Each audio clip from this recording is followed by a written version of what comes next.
Eh, sí, efectivamente la energía mínima. Ya, pero ¿de dónde sale este concepto? Mira, les voy a mostrar un gráfico. Si yo pongo la palabra en Google, ¿no es cierto? Energía de activación, ¿qué me va a aparecer? Me va a aparecer este gráfico, que es típico. Típico gráfico que aparece cuando uno pone esto. ¿Ya?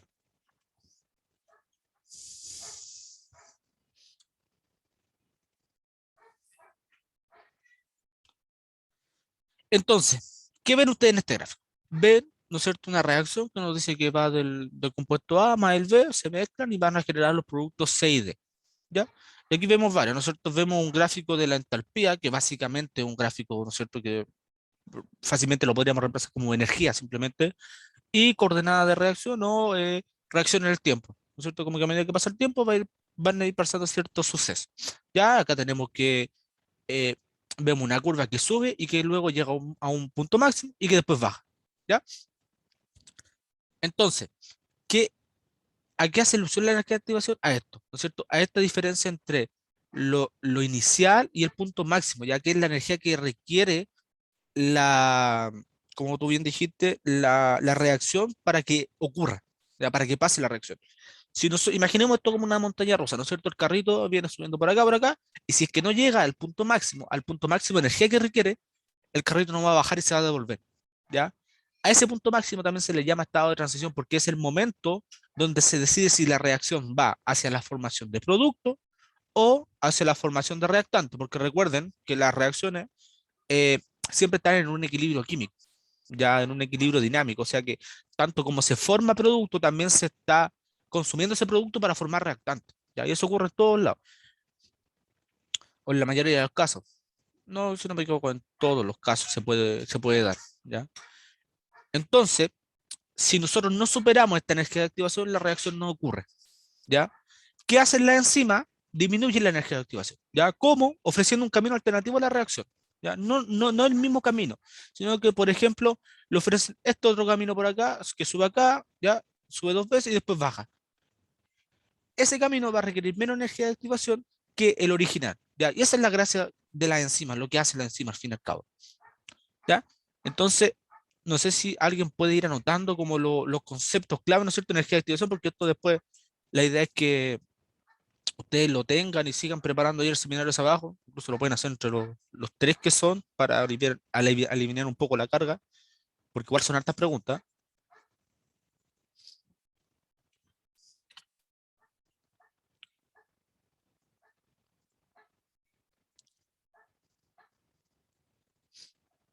Ya, entonces dijimos que la energía de activación era la energía mínima para que la reacción ocurriese, ¿no es cierto? Y ahí está, la energía de activación es la energía necesaria para que la reacción química ocurra. ¿Ya? Nada más que eso, simple, fácil.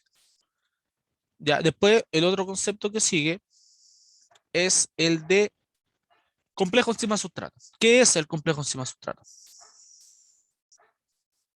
¿Qué me dice que es el complejo enzima sustrato?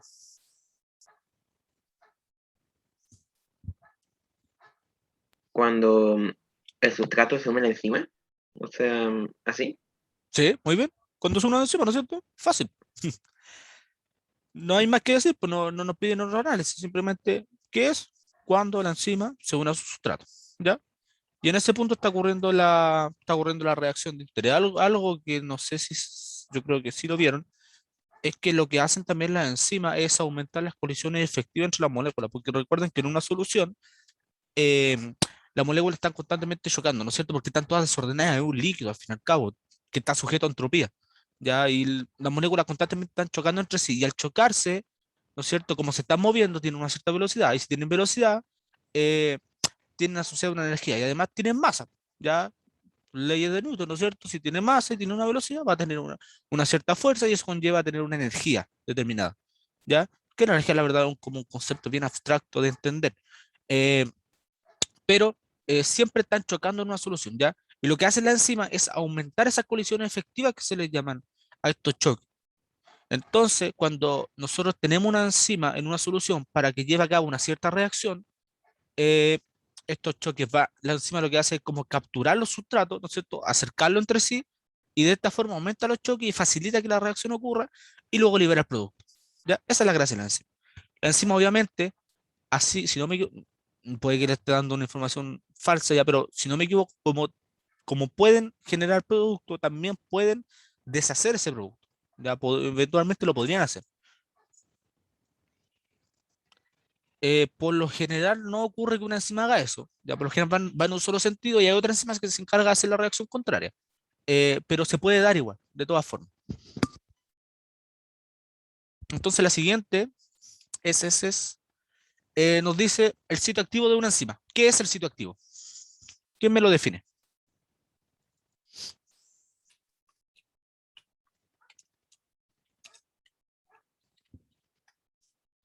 Vamos, ¿quién me define el sitio activo? ¿Qué es?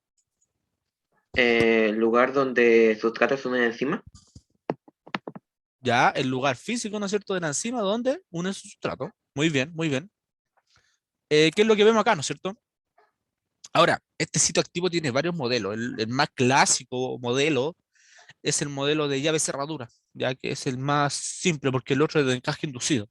Ya no sé si habrán visto eso ya, pero eh, mucha de la teoría enzimática, ¿no es cierto? Y lo que se lleva a cabo en el trabajo con enzima se basa en el modelo de encaje llave cerradura, ya donde nos dice que una molécula, no sé, si mi mano, esta es la enzima, ¿no es cierto? Y esta enzima tiene esta forma, el sustrato que va a recibir en su sitio activo va a tener la misma forma del sitio activo. Entonces, la idea es que encaje, pero preciso, en el sitio activo y de esta forma eh, va a llevar a cabo la reacción y después va a formar un producto, una molécula distinta, o puede que no sea tan distinta. Porque hay distintos tipos de enzimas también. Ya hay enzimas que, por ejemplo, cambian la molécula totalmente, hay enzimas que rompen la molécula, hay enzimas que arman moléculas, hay enzimas que cambian la geometría de la molécula, ya hay distintos tipos de enzimas, de hecho hay varias. Dentro de esas tenemos la isomerasa, ¿no es cierto? La oxidorreductasa, la hidrolasa, la liasa. Hay varios tipos de enzimas. Y cada una va a cumplir un determinado rol. ¿Ya? Entonces, muy bien la definición ahí de sitio activo.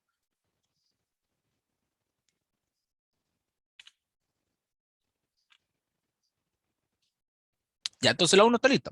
Ya, sigamos con la 2.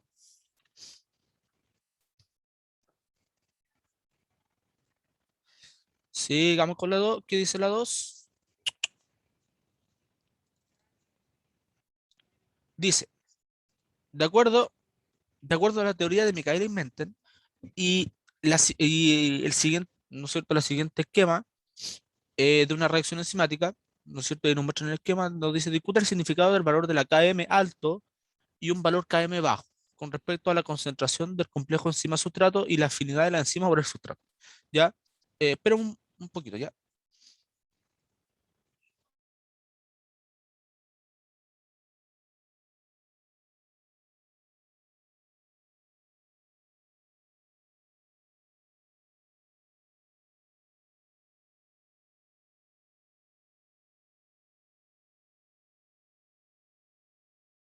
Ya volví. Disculpe que estoy un poco congestionado ya.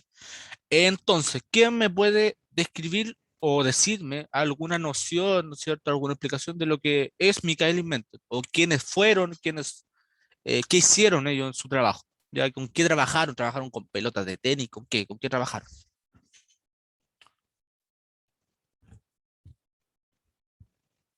¿Alguien? Vamos, vamos. Yo sé que saben. Si saben, si ya vieron las clases, ¿no? Algo tiene que haber quedado ahí. ¿Qué hicieron? ¿Qué desarrollaron?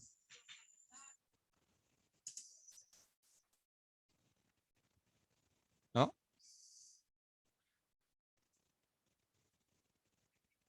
Ya, Michael y Menten fueron dos científicos, ya no sé de qué área específicamente, no me acuerdo, tal vez químico.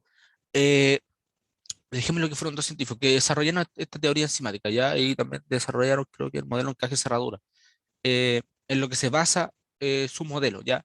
Y ustedes saben que el modelo de Michael y Menten es un modelo como dirigido a los gráficos, ya, a los gráficos. Si nosotros, ¿no es cierto?, nos vamos a internet y buscamos modelo de Michael y Menten,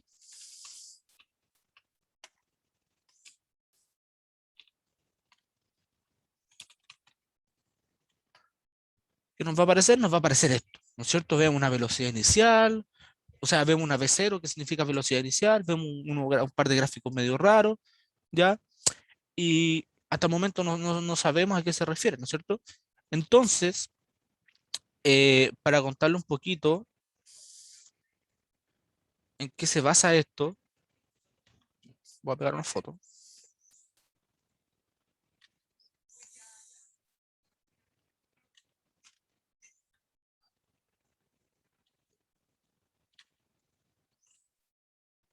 Ya, aquí ustedes ven dos fotos.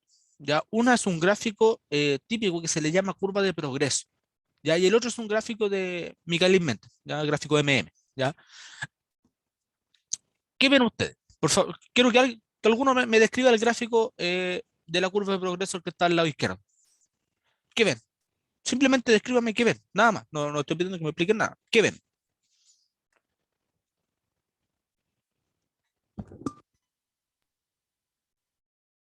Mm, puede ser en sustratos, productos,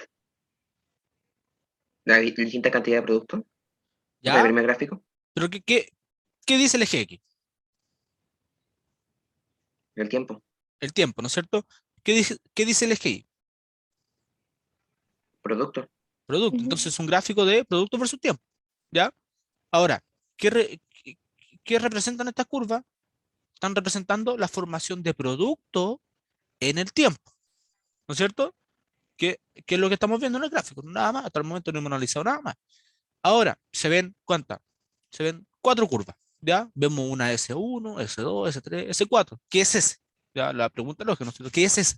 Bueno, ese es sustrato, ¿ya? A eso se refiere, al sustrato propiamente tal. Y vemos abajo también que está S4 mayor que S3, S3 mayor que S2 y S2 mayor que S1.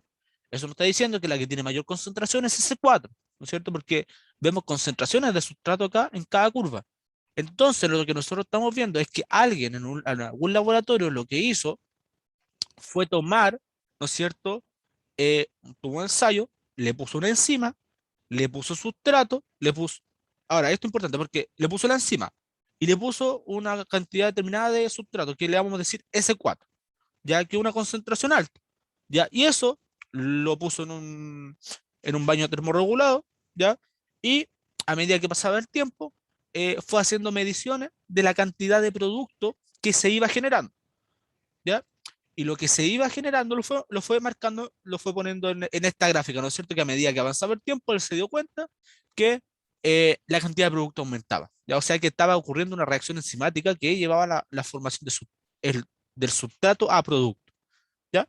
Porque si viéramos en esta gráfica o en una gráfica aparte, viéramos la evolución, ¿no es cierto?, en el tiempo del sustrato, veríamos algo que baja, ya que el sustrato a medida que pasa el tiempo va bajando. Pero en este caso es un gráfico de producto por tiempo, por lo tanto, a medida que pasa el tiempo, la cantidad de producto va a ir subiendo. Vemos también que mientras la concentración de sustrato disminuye, también disminuye la cantidad de producto que se genera en el tiempo, ¿ya? Porque a una concentración de sustrato alta, vemos que se genera harto producto, ¿ya? Y a una concentración de sustrato ya más baja que S4, vemos que se genera menos producto cuando pasa la misma cantidad de tiempo, ¿ya? Entonces algo nos está diciendo ahí que eh, la cantidad de sustrato que le echamos va a determinar cuánto producto se va a generar en el tiempo, ¿ya? Como vemos una V0. ¿Qué es V0? Velocidad inicial, ¿no es cierto? ¿Qué pasa con esta gráfica? ¿No es cierto? Que es muy difícil sacar conclusiones de ella, ¿ya? Porque pueden haber muchos factores eh, que influyan en esto y además que en algún punto esto llega al equilibrio donde ya no se va a formar donde ya no se va a formar más producto y todo va a estar en equilibrio, ¿no es cierto? Va a haber una cierta concentración de sustrato y una cierta concentración de producto. Ahora, recuerden que algo, ¿no es cierto? Que una reacción química esté en equilibrio no significa necesariamente que las concentraciones en ambos lados sean iguales, porque un equilibrio químico, ¿ya? Y recuerden la fórmula de equilibrio químico, eh, y que no se lo olviden nunca, ¿no es cierto? Que esté en equilibrio no significa que sea igual a ambos lados. O sea que puede haber menos producto, más sustrato, más sustrato, menos producto.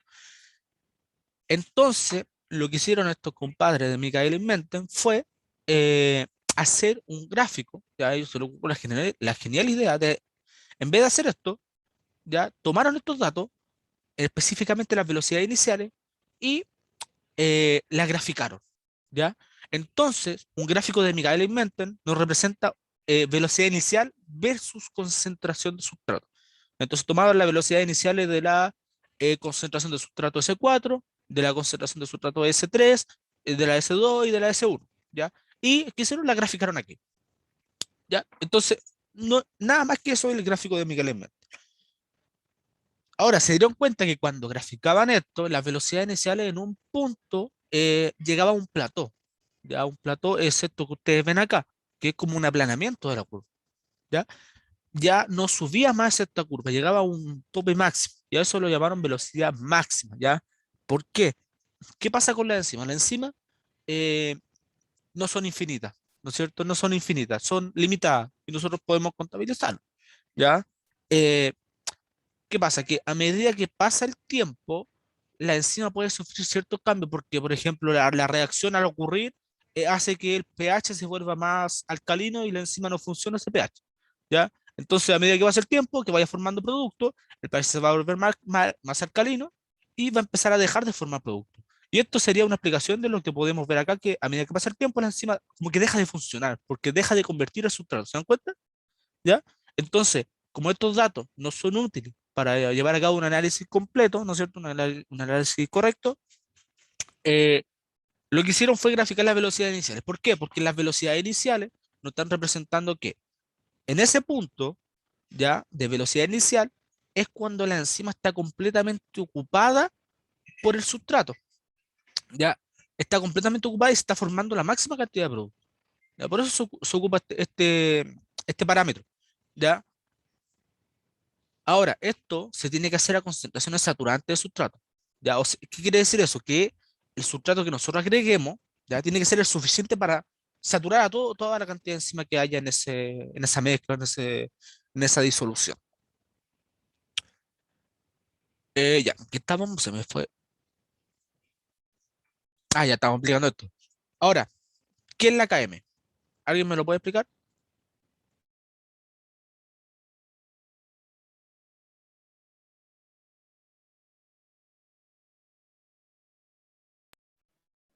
Que si mal no recuerdo, era como concentración de sustrato a mitad de velocidad máxima. Muy bien. Concentración de sustrato a la mitad de la velocidad máxima, ¿ya? Fernanda, ¿alguna otra definición? ¿O tiene alguna otra idea de lo que puede hacer la KM?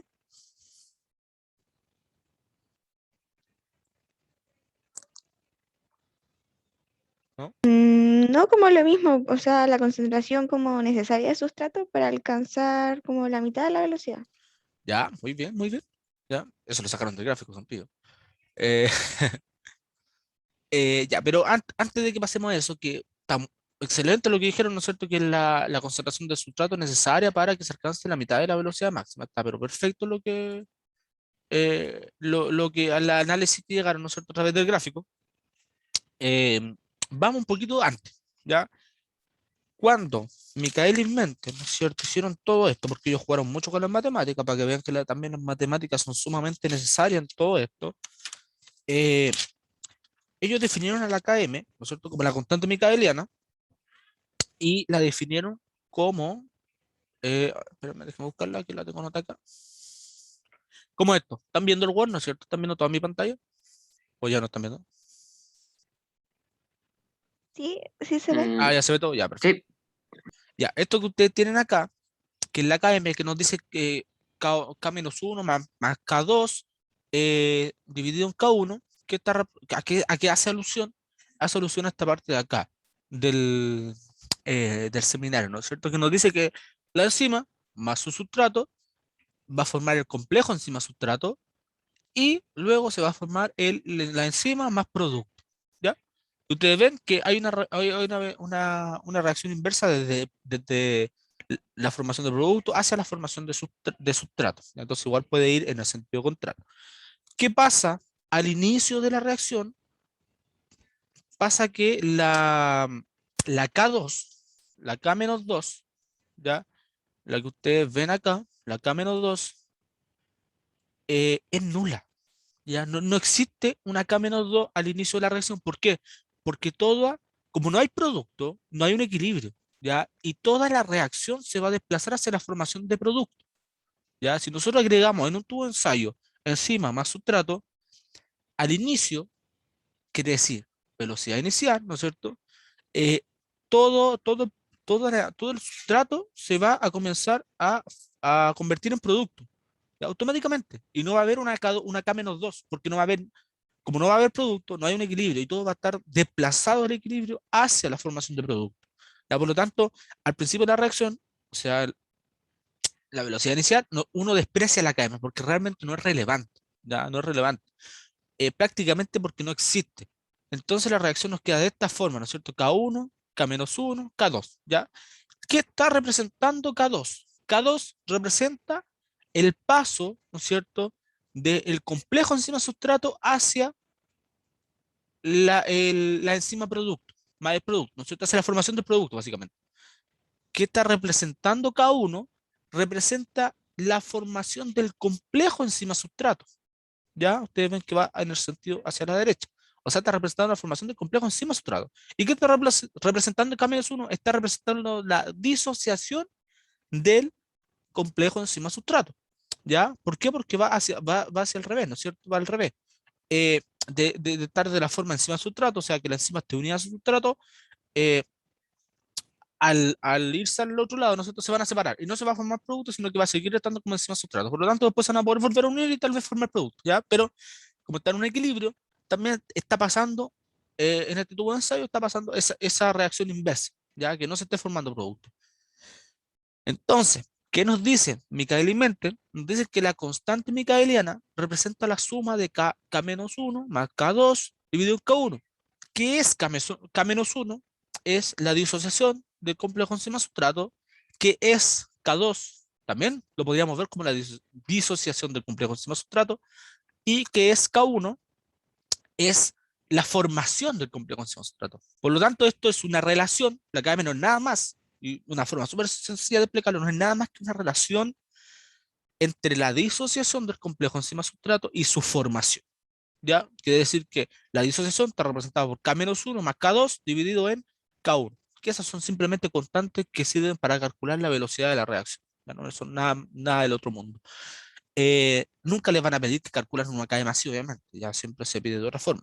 Pero lo que quiero que entiendan es la lógica en esto, ¿ya? Y qué representa la KM, porque muchas veces a uno le preguntan, incluso muchos gente que trabaja en esto, uno le puede preguntar qué es la KM y tal vez no van a saber, lo tienen como tan interiorizado, ¿no es cierto?, que no sabrían explicar el origen de la KM y por qué representa la velocidad máxima dividida en dos. Ya, entonces, la KM representa una relación, ¿no es cierto?, un valor numérico entre la disociación y la formación del complejo enzima sustrato, ¿ya? Entonces, aquí viene la pregunta, vamos a continuar con la pregunta que nos dice qué pasa cuando la KM es baja, cuando la KM es alta, ¿ya? Bajo la visión que yo les di de esto, ustedes pueden llegar, ¿no es cierto?, a la conclusión de que si la KM es alta, quiere decir que arriba en la parte de arriba de la ecuación es más grande que la parte de abajo, ¿ya? ¿Qué quiere decir esto? Que la disociación del complejo enzima sustrato está siendo favorecida, ¿no es cierto? ¿Por qué? Porque es mayor. ¿Ya? Es mayor la disociación que su formación. Entonces, si es mayor su disociación, el complejo enzima sustrato se va a formar muy poco, ¿ya? Y si se forma muy poco el complejo enzima sustrato, también obviamente se va a formar poco producto, porque va a haber poca enzima reaccionando con el sustrato y se va a empezar a formar poco producto. Entonces, cuando la KM es alta, ¿no es cierto? Es un valor numérico alto, eh, va a representar una menor afinidad por el sustrato. ¿Ya? ¿Por qué? Porque si una KM es alta, ¿no es cierto? Nos está diciendo que la disociación es mayor que la formación del complejo enzima sustrato. Entonces, como es mayor la disociación, o sea, a la enzima no le gusta estar con el sustrato, ¿ya? La afinidad del sustrato por la enzima es baja, ¿ya? Ahora, si la KM es baja, ¿no es cierto? Pasamos al caso contrario, si la KM es menor, ¿no es cierto? Rondando el cero tal vez, o mucho menor, del orden de los micromolar, porque recuerden que la unidad de la km es molar, molaridad, micromolar, nanomolar, ya con la unidad que ustedes quieran, pero siempre en unidad de concentración. Eh, si es menor, que va a querer decir que la K2, la K1, disculpen, que está representando la formación del complejo enzima sustrato, va a ser mucho mayor, ¿ya? Como es mayor abajo que arriba, se va a formar un número pequeño, ya no va a pasar del cero hacia abajo, ¿no es cierto? Pero se va a formar un número muy, muy pequeño. Entonces, si la KM es baja, está representando, ¿no es cierto?, que la formación es mayor que la disociación. ¿Ya? ¿Qué quiere decir que la formación sea mayor que la disociación? Que se va a estar formando harto complejo enzima sustrato y eventualmente se va a generar harta cantidad de productos. ¿Ya? ¿Qué pasa? Al ser mayor la formación del complejo enzima sustrato, la afinidad del sustrato es mayor. ¿Ya? ¿Se entiende el razonamiento, no es cierto? ¿Quedó claro?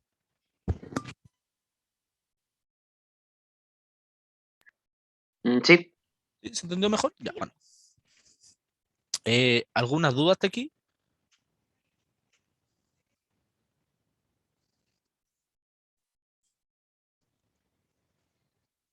No, no. me perdí un poquito. ¿Cómo? La K-2, ¿Ya? ¿Qué tiene? ¿podría explicarla de nuevo un poquito? Es que me perdí un poquito ahí, en esa parte. Ah, ya. La KM2 lo que te está representando es, ¿no es cierto? Si tú ves la ecuación, está representando la formación del complejo enzima sustrato a partir de producto. ¿Ya? Bueno, en realidad aquí falta una parte que es enzima producto y después pasa por otro lado. Ya, pero por orden práctico se pone así simplemente. ¿Qué pasa? Que al inicio de la reacción, yo dije que la despreciábamos. ¿Por qué la despreciábamos? Porque imagínate tú que al inicio de la reacción tú no tienes esto, no tienes producto, solamente tienes esto, tienes sustrato. Solamente vas a tener sustrato en el principio de la reacción. ¿Qué va a pasar? Que tú al añadir una enzima más sustrato, obviamente la reacción se va a ver favorecida hacia la formación del producto. ¿Por qué? Porque no hay nada de producto. Ya no puede haber un equilibrio si no hay nada de producto. Entonces, como no hay nada de producto, eh, la K2 no va a existir. Ya no va a estar. Ya no se va a poder formar enzima sustrato a partir de producto, porque no hay. ¿Ya? Y recuerda que cuando hablamos en mecánica alimentos estamos hablando de velocidad iniciales, ya o sea, como al milisegundo de que agregamos esto, pasa esto, ¿cachai? Entonces, como al inicio no va a haber nada de producto, no se va a formar esto, y la K2 es completamente despreciable. Por eso es que no se toma en cuenta para la constante micaeliana, ya, porque recuerda que este gráfico es en función, ¿no es cierto?, de velocidad inicial versus concentración de sustrato. ¿Ya? ¿Quedó claro? ¿Claro? Sí, Sí, ya bueno. Ahora después, ¿qué nos preguntan? Nos preguntan de un valor de km alto con respecto a la concentración del complejo enzima sustrato. Y bueno, dice, y la afinidad de la enzima por el sustrato. Ah, ya tocamos todos esos temas, ¿no es cierto? La afinidad del complejo. Ya. Después dice, analice el concepto de constante catalítica, ya que aquí viene la K2, ¿ya? Cuando ya ha pasado un tiempo de la reacción, ¿no es cierto? Ya se puede lograr este equilibrio entre el producto y el complejo enzima sustrato, y ya aparece et- esta K-2 ya va a estar todo en equilibrio. Aquí nos están preguntando por la K2, ya que es esta de acá. Que también se lo conoce como constante catalítica debido a que es la limitante, ¿no es cierto?, es la etapa de limitante de la reacción para que se genere producto. Ya, esa es la etapa limitante de esta reacción para que se pueda generar producto. Por lo tanto, todo va a depender de esa constante catalítica. ¿Ya? Y acá dice la constante catalítica determina la velocidad de la reacción, ¿ya? Porque es la más importante para formar el producto. Mientras más grande sea la constante catalítica, mayor será la velocidad de formación del producto. ¿Ya? O sea que si tenemos una constante catalítica muy, muy grande, eh, va también a aumentar la constante mecánica, ¿no es cierto? Y va a ser favorecida la formación de producto. ¿Ya? Que esta es la etapa limitante, ya que va a limitar la velocidad de esta parte de la reacción.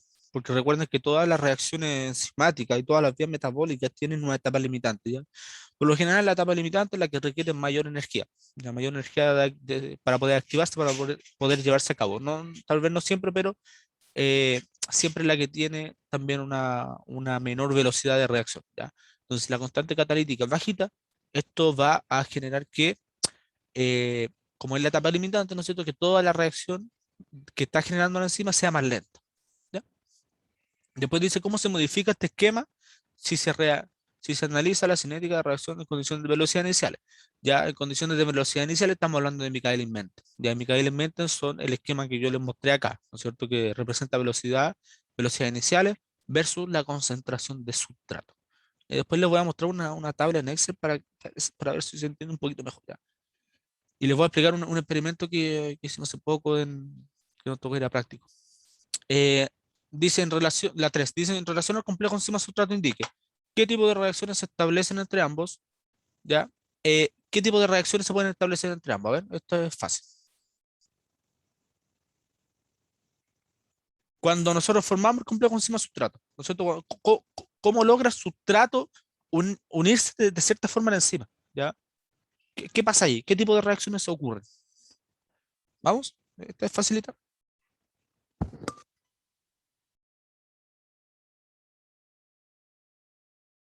¿Interacciones? De O tipo, sea, te falta ahí una palabra. ¿débiles? Muy bien. Interacciones de tipo el débil. ¿Ya? ¿Por qué? Importante. ¿Por qué son débiles? ¿Sabes por qué son débiles o no, Carlos? No, la verdad, no. La verdad, me acuerdo que había hecho algo de interacciones débiles, profe. Ya.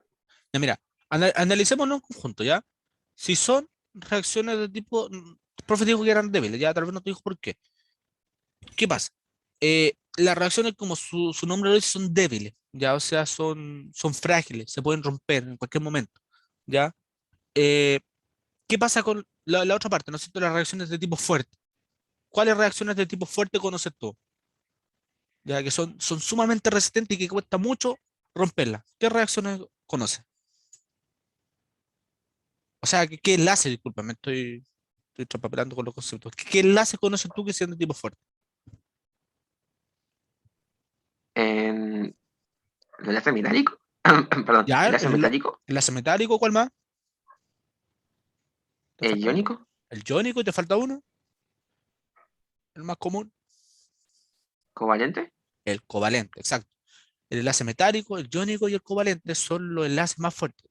Ya, pero ¿por qué se le dicen fuertes? No es porque tengan fuerza, ¿no es cierto? Es porque cuesta mucho separarlo y ustedes saben que para separar una molécula, ¿qué se necesita? Se necesita una energía, ¿no es cierto? Por lo tanto, requieren de mucha energía para poder separar este enlace, ¿ya? Por eso se llaman fuertes.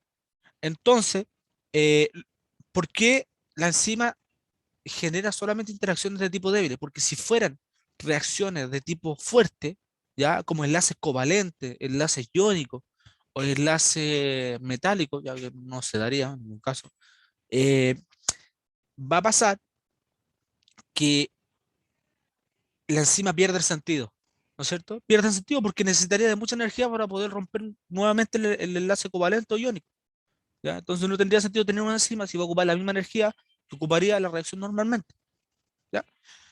Porque recuerden, la enzima lo que hace es ocupar menos energía que la reacción normal, ¿ya? Entonces eso hace la enzima y por eso son tan ocupadas por las células, ¿ya? Porque de poca energía pueden hacer mucho. Entonces, solamente se establecen entre enzima y sustrato, se establecen interacciones de tipo débiles, tales como puentes de hidrógeno, fuerzas de Van der Waals, ya interacciones iónicas, ya que no es lo mismo que el enlace iónico, ojo, son interacciones nomás, interacciones iónicas, eh, y esos son enlaces, ¿no es cierto?, que se pueden romper fácilmente. O sea, el sustrato, ya el sustrato llega a la enzima, ya, imagino que mi dedo es alguna molécula que al unirse al sustrato va a generar un movimiento, ya, y por acción mecánica tal vez el sustrato se va a romper en dos y se va a liberar, ¿ya? Aquí la enzima en ningún momento se unió covalentemente al sustrato, ¿ya? Siempre como que se une a media, ¿ya? ¿Por qué? Porque llega y queda ahí unido por puentes de hidrógeno, por interacciones iónicas, hidrofóbicas, ¿ya? De distintos tipos, fuerzas de Van der Waals, queda ahí, ocurre la reacción, ya que lleva a cabo la enzima, ¿no es cierto? Hace que cambie de sustrato hacia producto y luego lo libera, ¿ya? Y en ese proceso obviamente se ocupa energía, ¿ya? Y si fueran enlaces covalentes, ese proceso de liberación del producto llevaría acá, o sea, se tendría que utilizar demasiada energía para lograr liberar el producto, ¿ya? Entonces eso no tendría sentido.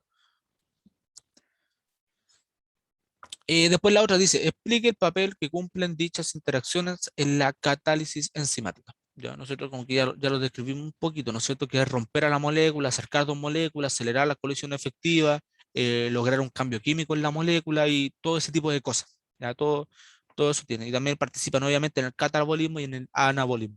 Ya recuerden que el anabolismo hace referencia a construir algo, ¿no es cierto? Como por ejemplo la gluconeogénesis, ¿ya? Y el catabolismo hace referencia a destruir algo, como la glucólisis, ¿ya? Después dice, la C, compare los cambios de energía libre de una reacción no enzimática con la reacción catalizada por una enzima. Bueno, ya vimos un poquito de esto, pero tal vez no hace, no hace nada de mal verlo de nuevo, ¿no es cierto? Energía.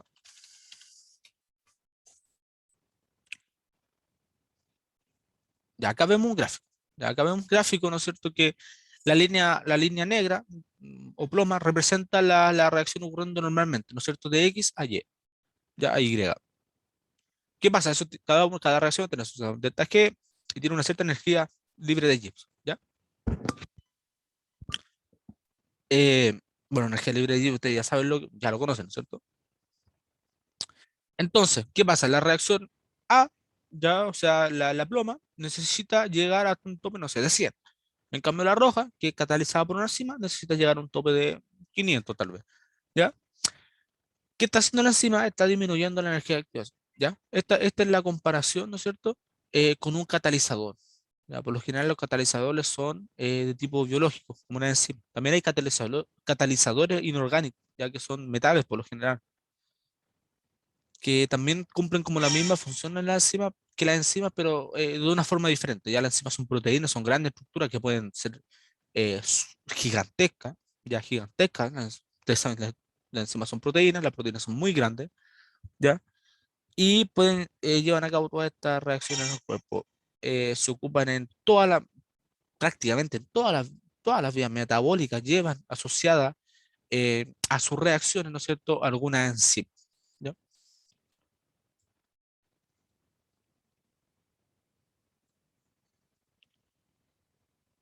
¿Alguna duda hasta acá? ¿Algo? Todo quedó claro. ¿Todo? Bueno, ya después acá vemos un gráfico medio raro, ¿no es cierto? Que a simple vista puede parecer un poco difícil de entender, pero créanme que esto es súper fácil. Dice, se midió la actividad enzimática, la actividad de una enzima en ausencia de inhibidor A y en presencia de dos tipos de diferentes inhibidores, B y C. Y los resultados se expresaron en un gráfico de doble recíproco, llamado también de Linear-Workbook. El gráfico de Linear-Workbook se construye en base a los datos que se obtienen eh, de la reacción, ¿no es cierto? O sea, disculpen, del gráfico de Michaelis-Menten, ¿ya? Y el gráfico de Linear-Workbook es una recta, ¿ya? Y se hace en función de 1 dividido en la velocidad inicial versus 1 dividido en la concentración de sustrato. ¿Ya? Ese es un gráfico de Linear-Workbook. Entonces, ¿qué pasa con este gráfico? Ya va a ser un cuento corto, ya donde corta en el eje Y, ya va a ser igual a 1 dividido, uy, qué feo, ya, pero grábenselo por ahí, 1 dividido en la B max. Ya, oh, terrible la letra. A 1 dividido en la B max. Donde corta en el eje Y es igual a 1 dividido en la B max. Y donde corta, ¿no es cierto? Donde llega al eje X va a ser igual a 1 dividido en la KM. Ya, y es por eso que se utiliza este tipo de gráfico para saber la velocidad máxima y para saber también el valor de la KM. ¿Ya? Porque la KM no se podría determinar sin este gráfico. O sea, la verdad se podría determinar, pero sería tal vez más complejo. ¿Ya? Aquí nos está preguntando simplemente qué tipo de inhibidores son, B y C, ¿ya? ¿Qué tipo de inhibidores conocen ustedes?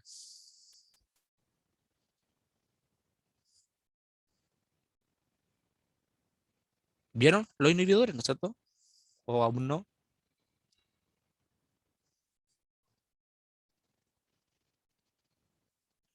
Yo estoy pensando aún.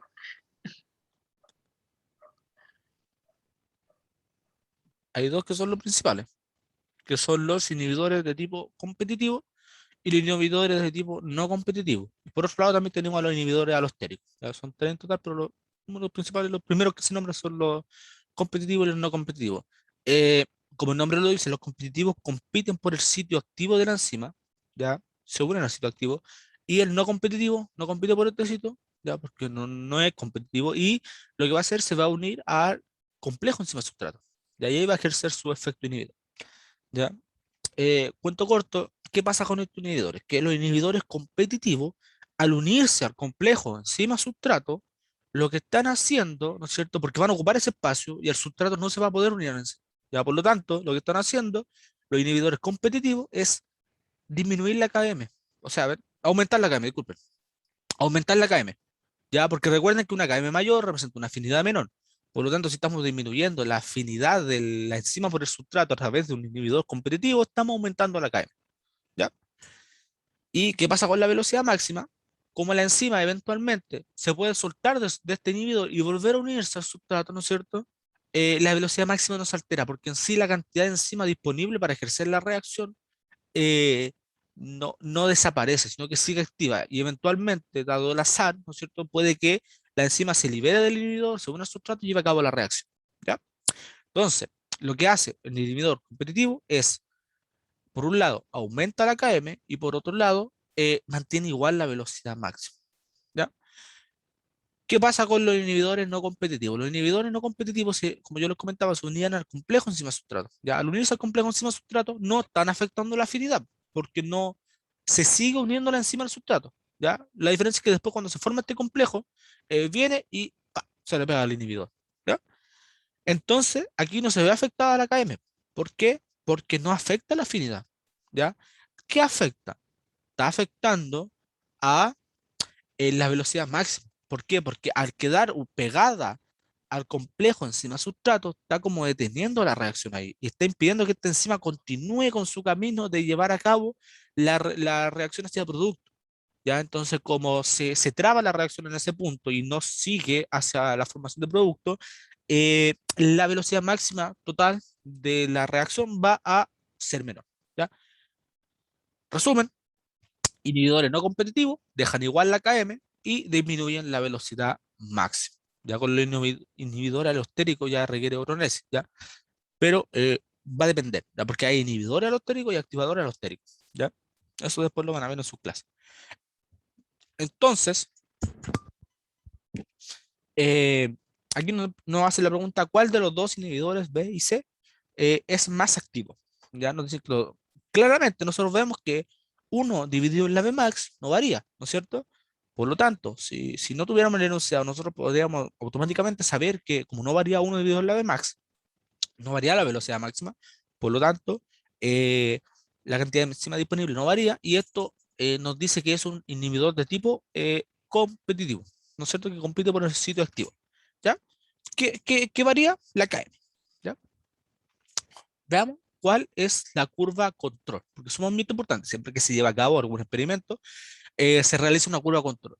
Ya, la curva control sería, ¿no es cierto?, en ausencia del inhibidor, o sea, la curva A, esta que está acá. Ya, la curva A vemos que su 1 dividido en km llega hasta por acá, o sea, un valor negativo, es un valor muy negativo. ¿Qué pasa? ¿Qué pasa? Eh, el C, a ver, sí, está bien. El C llega acá, ya, acá llega el C. Ahí llega el C y acá llega el B. ¿Ya? Entonces, ahora yo le hago la pregunta. eh, ¿Cuál varió más la KM? ¿Ya? ¿Qué pasó con la KM? Con el C varió, ¿no es cierto? Y con el B también varió. Pero, ¿cuál disminuyó más? ¿O cuál aumentó más la KM? Que recuerden que esa relación que nosotros tenemos ahí es 1 dividido en la KM. ¿Ya? Por lo tanto, si la KM, mientras más aumente, ¿qué va a pasar con este número? Mientras mayor sea la KM, ¿qué va a pasar con todo este número? Con esta fracción.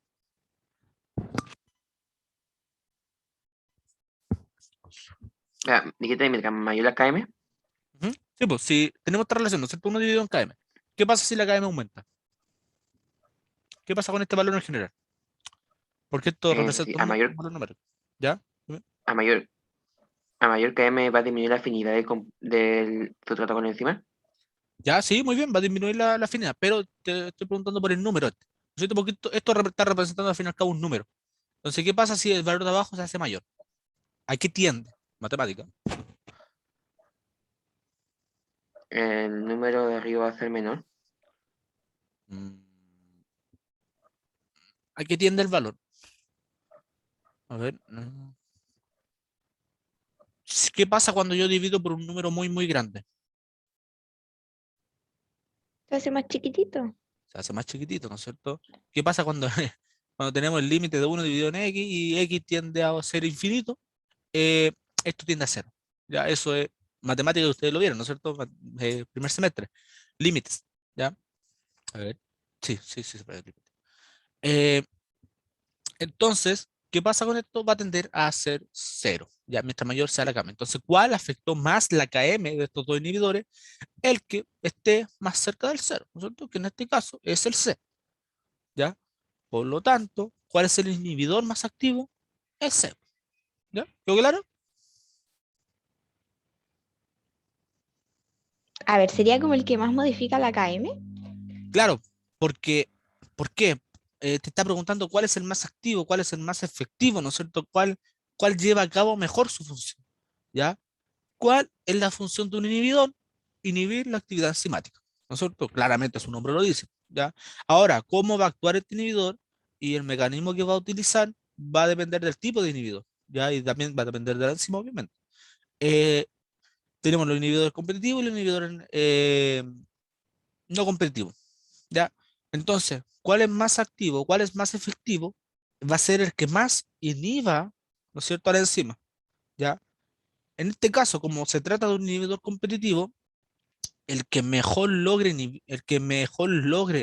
una menor afinidad, o sea, que la enzima baje su afinidad por el sustrato, va a ser el más activo, ¿ya? Y eso, ¿no es cierto?, en este tipo de gráfico, que es uno dividido en B y uno dividido en S, se va a ver cuando la recta esta que ustedes ven ahí se acerque más al cero, ¿ya? ¿Por qué? Porque recuerden que cuando se aumenta la KM, como 1 dividido en KM, se aumenta la KM, el número se hace más pequeño, por lo tanto el valor más pequeño va a ser el más efectivo, ¿ya? El más activo. ¿Quedó más claro o no? Sí. Ya. Después dice, explique los mecanismos de acción de ambos inhibidores. Ya lo explicamos, ¿no es cierto? ¿Alguien se acuerda de lo que explicamos? ¿Alguien quiere explicarlo o no? Vamos con sus palabras, con los que le quedó en la mente. Partamos por el competitivo. ¿Qué se acuerdan que era el inhibidor Ya. competitivo? Como que aumentan la KM, pero mantienen igual la velocidad máxima. Y los inhibidores no competitivos se unían al complejo enzima-sustrato, no afectando a la KM, pero sí disminuyen la velocidad máxima. Excelente. Muy, muy bien. Ya. Muy bien. Nada que decir, está todo bien. Eh, a partir de eso, de lo que tú dijiste, tú puedes sacar varias deducciones, ¿no es cierto? Ahí puedes ir jugando con los conceptos. Y podéis también darte cuenta, y que nunca se te olvide eso, por favor, de los tipos de inhibidores, porque lo van a usar después harto. Ya en alguna otra materia la van a usar. Ya, ya para terminar, ya les voy a mostrar algo que tal vez les parezca interesante, tal vez no. Ya, así que no me reten si no les parece interesante. Déjenme buscarlo.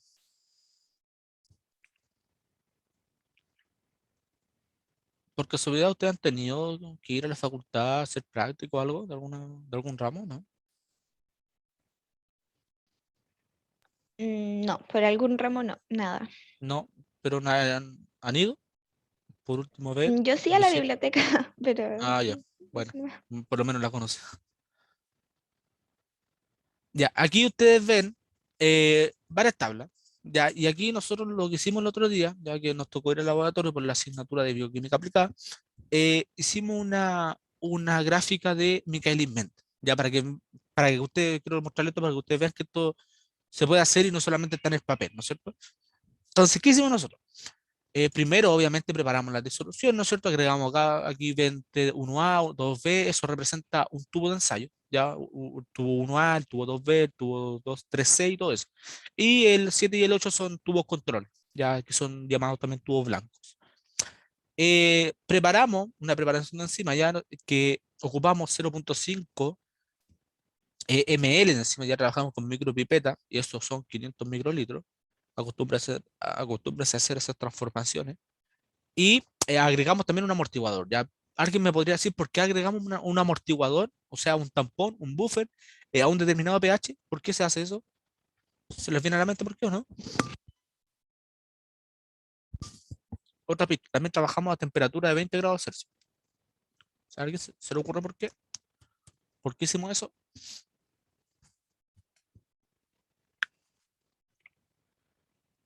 No. Ya, recuerden que las enzimas tienen un pH y una temperatura óptima para funcionar. ¿Ya? Simplemente por eso. ¿Ya? Eh, Esta enzima, por ejemplo, funcionaba a pH 7, por lo tanto tuvimos que agregar un amortiguador de pH 7 para que la enzima funcionara. Ya preparamos las soluciones y agregamos una cierta cantidad de sustrato, eh, pusimos los tubos en un baño termorregulado, pasado un tiempo, ¿no es cierto? Esta reacción, la gracia era que al convertirse, ¿no es cierto?, en el producto, iba a generar un color, ¿ya? Entonces, este sustrato, al agregar la enzima, ya se convertía en este producto y eso daba un color. ¿Ya? Y ese color nosotros lo medíamos en un espectrofotómetro, ya medimos la absorbancia y en base a esa absorbancia, gracias a una curva de calibración que hicimos acá, ya que no es necesario que ustedes entiendan eso, nosotros sacamos una cierta cantidad de moles que había en esa solución. Y de esa forma nosotros fuimos midiendo cuánto producto se iba generando, ya cuánto producto se iba generando a medida que agregábamos distintas concentraciones de sustrato. Entonces nosotros agregamos, por ejemplo, en el tubo 1A, agregamos una concentración de sustrato de 0,001 molar, ¿ya? Y eso nos generó, por ejemplo, una concentración de producto de 0,15 molar, 15 micromoles de ONF, ¿ya? Entonces, nosotros agregamos sustrato y eso después medíamos cuánto producto se nos generó, ¿ya? Y en base a eso, después, en base a cuánto producto se iba generando, ¿no es cierto?